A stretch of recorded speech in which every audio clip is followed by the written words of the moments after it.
আসলে একটা কথা বলতে চাচ্ছি আপনাদের মাঝে যে যারা এই চিন্তা করতেছেন মালয়েশিয়াতে আসবেন ট্যুরিস্ট ভিসায় আইসা কাজ করবেন, কাজ করার ইচ্ছা আছে, তাদেরকে আমি বলবো যে ট্যুরিস্ট ভিসা না এসে যদি কলিং খোলে তাহলে আসেন, আর না হয় ট্যুরিস্ট ভিসায় না আইসা অন্য দেশে যান, না হয় দেশেই থাকেন।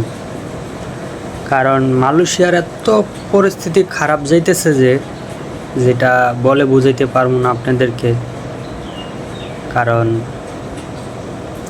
রুমের ভিতরে থাকবেন ওইটাও আপনার নিরাপদ নয়, আর আপনি এত টাকা রেন্ট করে মালয়েশিয়া আসবেন ট্যুরিস্ট ভিসায়, আসার পরে দেখা যায় কি ট্যুরিস্ট ভিসার কোনো মূল্য নাই।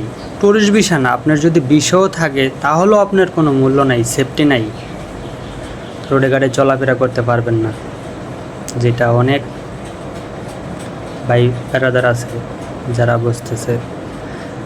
তবে আমি যেটা জানি বিশ্বের ভিতরে সবচেয়ে ভয়ঙ্কর জেল হচ্ছে মালয়েশিয়ার জেল।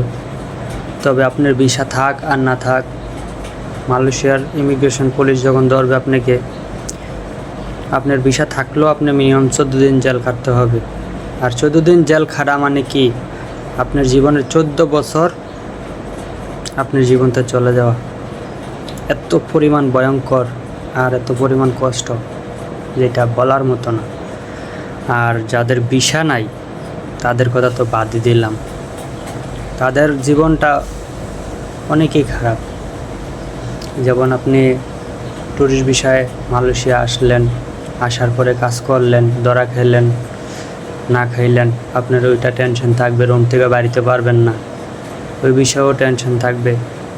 প্লাস মনে করেন আপনার ফ্যামিলি বিষয়েও টেনশন থাকবে। আর বিদেশ আসার পরে বুঝবেন কে আপনার আপন, কে আপনার পর। বিদেশ না আসলে আপনি বুঝবেন না যে কে আমার আপন, কে আমার পর। সবাই শুধু মুখে মুখে আপন দেখায়, কিন্তু বাস্তবে কেউ আপন নয়, যেটা হাজারো প্রবাসী ভাইরা বুঝতেছে, প্রবাসী ভাই প্রবাসী বোনরা বুঝতেছে।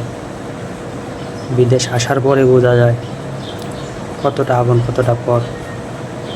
তবে আমার এই বিষয়ে কথা বলাটা কার কার মতে এক হয়েছে এটা কমেন্টে অবশ্যই বলবেন। আসসালামু আলাইকুম।